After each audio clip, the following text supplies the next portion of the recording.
जय माता दी। श्री दुर्गा सप्तशती का 9वां अध्याय। निशुंभ का वध। राजा ने कहा, हे ऋषिराज, आपने रक्त बीज के वध से संबंध रखने वाला वृतांत मुझे सुनाया। अब मैं रक्त बीज के मरने के पश्चात क्रोध में भरे हुए शुंभ व निशुंभ ने जो कर्म किया वह सुनना चाहता हूँ। महर्षि मेधा ने कहा, रक्त बीज के मारे जाने पर शुंभ और निशुंभ को बड़ा क्रोध आया और अपनी बहुत बड़ी सेना का इस प्रकार सर्वनाश होते देखकर निशुंभ देवी पर आक्रमण करने के लिए दौड़ा। उसके साथ बहुत से बड़े बड़े असुर देवी को मारने के वास्ते दौड़े और महापराक्रमी शुंभ अपनी सेना सहित चंडिका को मारने के लिए बढ़ा। फिर शुंभ और निशुंभ का देवी से घोर युद्ध होने लगा और वह दोनों असुर इस प्रकार देवी पर बाण फेंकने लगे जैसे मेघों से वर्षा हो रही हो। उन दोनों के चलाए हुए बाणों को देवी ने अपने बाणों से काट डाला और अपने शस्त्रों की वर्षा से उन दोनों दैत्यों को चोट पहुंचाई। निशुंभ ने तीक्ष्ण तलवार और चमकती हुई ढाल लेकर देवी के सिंह पर आक्रमण किया। अपने वाहन को चोट पहुंची देखकर देवी ने अपने सुरपर नामक बाण से निशुंभ की तलवार व ढाल दोनों को ही काट डाला। तलवार और ढाल कट जाने पर निशुंभ ने देवी पर शक्ति से प्रहार किया। देवी ने अपने चक्र से उसके 2 टुकड़े कर दिए। फिर क्या था, दैत्य मारे क्रोध के जल भून गया और उसने देवी के मारने के लिए उसकी ओर शूल फेंका, किंतु देवी ने अपने मुक्के से उसको चूर चूर कर डाला। फिर उसने देवी पर गदा से प्रहार किया। देवी ने त्रिशूल से गदा को भस्म कर डाला। इसके पश्चात वह फरसा हाथ में लेकर देवी की ओर लपका। देवी ने अपने तीखे बाणों से उसे धरती पर सुला दिया। अपने पराक्रमी भाई निशुंभ के इस प्रकार से मरने पर शुंभ क्रोध में भरकर देवी को मारने के लिए दौड़ा।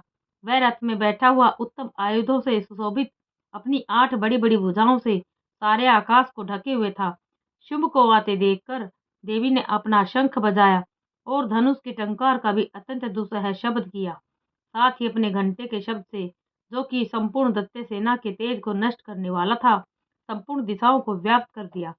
इसके पश्चात देवी के सिंह ने भी अपनी दहाड़ से, जिसे सुनकर बड़े बड़े बलवानों का मद चूर चूर हो जाता था, आकाश, पृथ्वी और 10 दिशाओं को पूरित कर दिया। फिर आकाश में उछलकर काली ने अपने दांतों तथा हाथों को पृथ्वी पर पटका।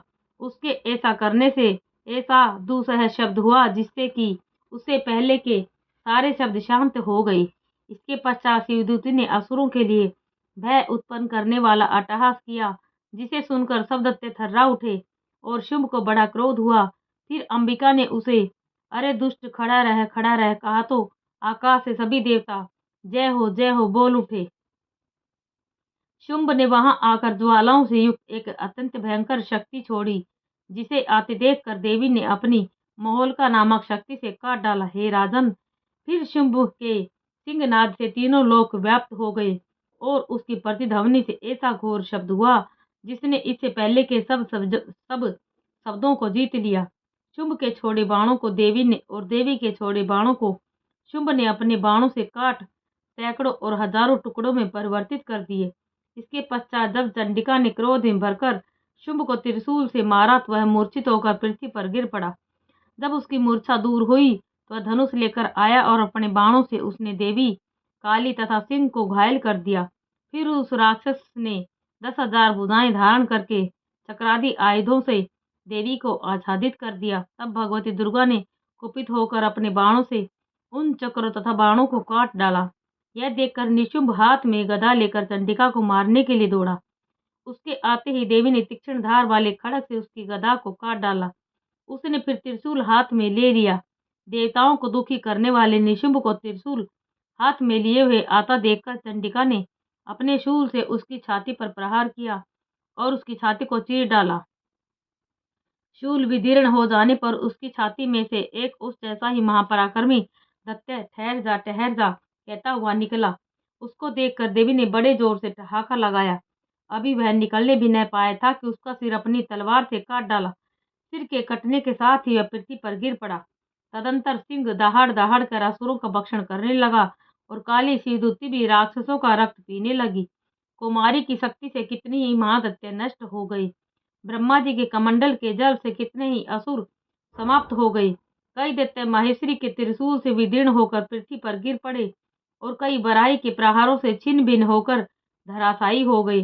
वैष्णवी ने भी अपने चक्कर से बड़े बड़े महापराक्रमियों का कचूमर निकाल कर उन्हें यमलोक भेज दिया और इंद्री से कितने ही महाबली राक्षस टुकड़े टुकड़े हो गई।